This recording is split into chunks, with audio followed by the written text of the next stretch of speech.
Eu fui lá no cinema esquecer um pouco o caso do Christian Horner, porque realmente eu já estava meio de saco cheio de tudo que estava acontecendo no Horner Gate e me dei ao direito de assistir Ferrari, o novo filme do Michael Mann, com Adam Driver e Penélope Cruz capitaneando um grande elenco, e posso dizer que eu gostei do que eu vi.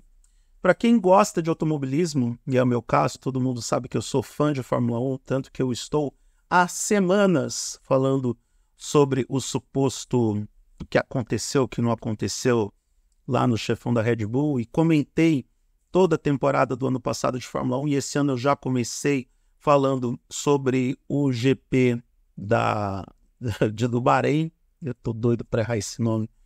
Mas, enfim, eu sou suspeito para falar sobre o tema Enzo Ferrari, sobre o tema automobilismo, porque Enzo Ferrari, ele é uma lenda. Ele foi uma lenda viva. Ele era chamado de comendador e depois da morte ele continuou como lenda porque GP da Itália de Fórmula 1 de 1988, uma temporada onde a McLaren estava dominando, o Prost bateu, o Senna bateu e aí o Berger ganha de Ferrari fazendo dobradinha com o Michele Alboreto semanas depois da morte do Enzo Ferrari.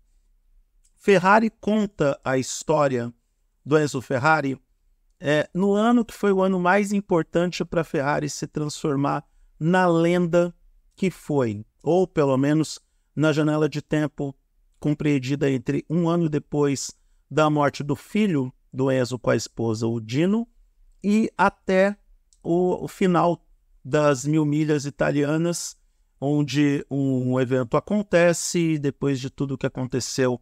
E não é spoiler, gente, porque os eventos já ocorreram, são fatos históricos. O filme é baseado em fatos reais e baseado em acontecimentos reais, mas eu não quero estragar a surpresa para os mais leigos, mas ele conta o porquê que a Ferrari se transformou nessa verdadeira mística do automobilismo. Estou até engasgando porque o filme é realmente bacana. Mentira, eu estou engasgando porque eu comi um pão de queijo. Mas o que a gente pode falar de positivo desse filme? Ele tem uma estética muito imersiva, ele é muito bem ambientado na década de 50. Você tem o ronco dos motores, você tem a imersão pelas câmeras instaladas na perspectiva de pilotos e na perspectiva dos carros. Você tem atuações excelentes do Adam Driver e da Penélope Cruz. Aliás, toda a parte de elenco do Ferrari vai muito bem. A gente tem vários acontecimentos históricos. Eu confesso que eu não fiz aquela minha pesquisa sobre o que é real e o que não é nesse filme. É claro que a gente tem algumas liberdades criativas para poder fazer adaptação para o cinema, mas de um modo geral, ele é um filme bem consistente. Ele pode decepcionar algumas pessoas que assistiram, por exemplo, Ford versus Ferrari e o Rush no Limite da Emoção, e eu nem sei se é o nome assim em português, mas que eu me lembro de cabeça é esse, o filme que conta a história da rivalidade do James Hunt com o Niki Lauda. Então, alguns podem se decepcionar porque ele tem pouco a ver com corridas e corridas de carros e muito mais a ver com a pessoa Enzo Ferrari. E isso é meio óbvio porque a gente está falando de uma cinebiografia. E outro ponto que as pessoas podem estranhar é que esse filme não fala da história da vida dele, do nascimento à morte, mas sim o Michael Mann escolhe um recorte de narrativa que, na minha opinião, ele faz acertado, porque é o recorte mais importante da história da Ferrari. É claro que a gente tem outras histórias deliciosas envolvendo o Enzo Ferrari e mostrando parte da personalidade dele. O filme mostra parte da sua personalidade, de um ser humano teimoso, porém convicto de suas ideias, um cara que não quis desistir, não queria entregar os pontos, mesmo que isso custasse o fim da própria Ferrari, mas ele tinha suas convicções, ele tinha os seus ideais, ele pregava a ideia de que ele vendia carros para poder correr, e não ao contrário, como a Jaguar e a Mercedes faziam na época. E, enfim, eu acho que o filme é bem competente para mostrar essa faceta dele e também as motivações das pessoas que estavam ao redor dele. Tanto a esposa, que, coitada, essa penou, como também a amante, que foi a mãe do filho dele, que no final o filho foi o único herdeiro vivo da família Ferrari, ou pelo menos da linhagem da família dele, e que até hoje ele está vivo e ele herda, ou tem pelo menos 13% das ações da Ferrari. Hoje o grupo Ferrari está nas mãos da Fiat e em grupos de empresários norte-americanos. Aliás, grupo este responsável por trazer o Lewis Hamilton para a Ferrari agora. Então, eu posso dizer que esse filme ele tem como pontos positivos a imersão. Ele é extremamente envolvente, ele é imersivo, justamente por ser um filme sobre pessoas e não sobre corridas de carros. Ele é acessível para o grande público, então para aquelas pessoas que não conhecem a história da Ferrari ou do Enzo Ferrari e que não estão tão familiarizadas com o mundo do automobilismo, pode muito bem assistir o filme sem maiores problemas. Quem gosta de automobilismo vai se envolver mais naturalmente, porque é uma experiência mais completa, mas felizmente é um filme que você pode levar a namorada, a mãe, a avó, aquela pessoa que não entende sobre automobilismo, ela vai acabar gostando também da estética do filme, mas também das referências históricas. Eles têm referências audiovisuais muito bacanas, as imagens da Itália são muito bonitas, tanto as imagens de montanhas, das estradas e também das cidades foram muito bem captadas pelo Michael Mann, a direção é bem competente. Ele pode ser para algumas pessoas um filme mais neutro, mas ele é um filme que, daquilo que o Michael Mann se propôs a contar, ele conta.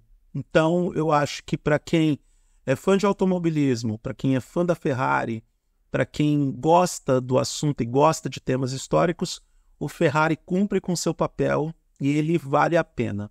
De novo, talvez ele não seja o filme mais empolgante do mundo para aquelas pessoas que esperavam ver um filme sobre carros, um filme sobre automobilismo, um filme que fosse mais focado nos históricos de competição ou em carros rodando pelas estradas, ou até mesmo na Fórmula 1. Ele tem pouquíssimas cenas abordando a competição Fórmula 1, até porque na época em que os acontecimentos narrados de Ferrari aconteceram, a Fórmula 1 mal tinha nascido, tinha 6, 7 anos de existência, não era a competição que nós conhecemos hoje.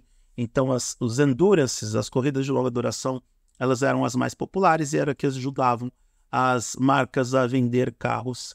E até mesmo essa necessidade do Ferrari em se tornar mais comercial e menos passional foi abordada no filme. A forma em como começou o flerte entre Fiat e Ferrari, já que a Fiat se tornou sócia da Ferrari depois dos acontecimentos das 1000 milhas italianas, e também, se é que dá para fazer essa conexão, apesar de não ser as mesmas produções e de não estarem diretamente ligados, mas tem um fio narrativo que conecta os filmes, podemos dizer que temos uma trilogia do automobilismo para chamar de sua. A gente tem agora o Ferrari, iniciando um capítulo específico da história, que de alguma forma inicia a contar o Ford versus Ferrari, que mostra a disputa da montadora norte-americana contra a montadora italiana nas 24 horas de Le Mans, e também se conecta com o Rush, que é outro aspecto, né, parte desse universo, mas é meio multiverso, mostrando a rivalidade entre Hunt e Lauda. Vale a pena, vale o ingresso, você não precisa esperar pelo streaming, pode ir tranquilo, assistir o Ferrari sem maiores traumas e sem maiores problemas. Eu particularmente recomendo, eu me diverti bastante com o filme e acredito que você vai se divertir também, desde que você não seja tão exigente em querer ver carros rodando o tempo todo em cenas muito bem captadas, com veículos disputando posições em uma estrada. Se você está esperando por isso, talvez venha um pouco de decepção, mas de um modo geral, Ferrari sai com um saldo positivo. Se você gostou do que viu nesse vídeo, se inscreva nesse canal, dê o like para o YouTube perceber que esse conteúdo foi relevante para você e pode ser relevante para outras pessoas. Clique na sineta para receber as notificações de novos vídeos e acesse o eduardomoreira.com.br, porque todos os dias eu publico alguma coisa sobre cultura pop, tecnologia, música, cinema, variedades, enfim, cachorro, feijoada e outras coisas que vêm na minha cabeça. Eu sou Eduardo Moreira, caso você ainda não saiba ou não prestou atenção no card nos primeiros 10 minutos do vídeo. 10 minutos? Não, 10 minutos está vindo agora. Nos primeiros 10 segundos do vídeo, se você não prestou atenção no card, eu mostrei meu nome, mas se você quiser me seguir nas redes sociais, é só me procurar no @oeduardomoreira, que eu estou em todas as plataformas. Um grande abraço para todo mundo e até a próxima.